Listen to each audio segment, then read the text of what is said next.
माँ जो मन्नतें मांगती हैं, ना कोई दरगाह छोड़ती है, ना कोई मंदिर, ना कोई मस्जिद, अपने बच्चे को पाने के लिए एहसास को ढूंढती है। जब उसे वो एहसास हो जाता है तो हर धड़कन को समझ लेती है। माँ जैसे बच्चे को अपने लाड़ प्यार से पालती है, जैसे भी हालात हो उसे संवारती है, उसे खुश रखती है, हाथों से नहलाती है, उसका सेवन करती है। अपनी भूख से पहले उसकी भूख का ख्याल करती है, पहला निवाला उसे खिलाती है, उसके जिस्म से लेकर हर चीज़ का ख्याल रखती है, अपनी छाती से लगाकर दूध पिलाती है।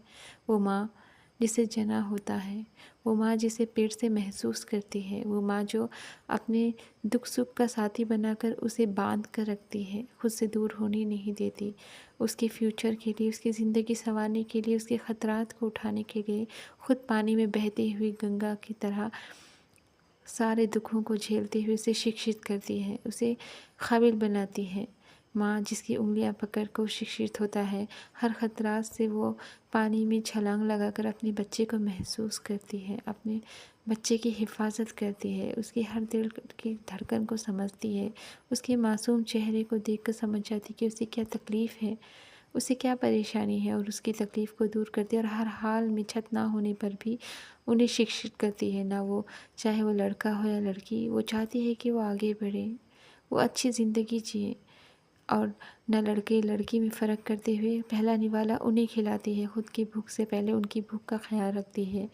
माँ जो अपने पेट से महसूस करती है, माँ जिसे हर बार लाड़ प्यार की ज़रूरत होती है, अपनी खुशी में वो दूसरों की खुशी ढूंढते ढूंढते अपने बच्चों की खुशियों के आगे झुक जाती है, खुद का ख्याल नहीं रख पाती। माँ बाप जो बच्चों को बड़े करके बूढ़े हो जाते हैं, जिनकी आंखें नम हो जाती हैं, जिनकी आंखों में अंधेरा छा जाता है, उनकी ज़िंदगी में उजाला करते करते क्यों वो माँ को दूसरों के हवाले करते हैं, क्यों ओल्ड एज होम में छोड़ देते हैं। माँ की झुर्रियों का उन्हें ख्याल नहीं आता, क्यों माँ को किसी और के हवाले कर देते हैं, क्यों खाना खाते वक्त उसे अकेला छोड़ देते हैं, क्यों उसका बोझ नहीं उठा पाते, क्यों माँ को किसी और के सहारे छोड़कर भाग जाते हैं।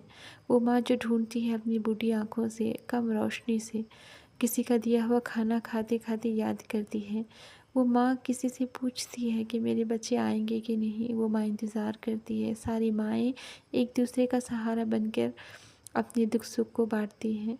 क्यों वो माँ को इस तरह से छोड़ देते हैं बच्चे, क्यों औलादों को याद नहीं आती उनके परवरिश, उनकी हाथें, उनके महसूस और उनके ख़तरात जो उन्होंने उठाए थे, क्यों याद नहीं आते जो शिक्षित करते हुए और पेट में उनको महसूस करते हुए जो माँ का एहसास बच्चे के साथ होता है, क्यों माँ ही एहसास करती है, क्यों बच्चे को एहसास नहीं होता।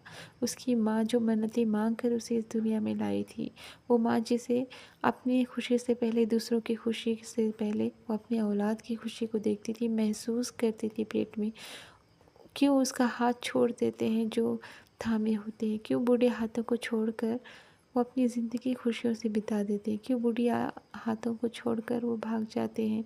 आज भी माँ के हाथें दुआएं के लिए उठती हैं, औलाद की खुशियों के लिए उठती है, औलाद की सलामती के लिए उठते हैं। क्यों माँ को इस तरह से छोड़ देती हैं औलाद, क्यों इन्हें नज़र नहीं आता, माँ की आंखें ढूंढते ढूंढते आखिर इस दुनिया से चली जाती हैं, रुखसत हो जाती है। मत कीजिए ऐसा। अपनी माँ के छालों को देखिए जो पैरों में लगे हैं, उसके जो आपको पाल के हुए हैं, जो हाथों की बूढ़ी लकीरें जो आपके हाथ को थाम के हुए हैं। माँ का ख्याल रखिए, जन्नत मिलेगी आपको।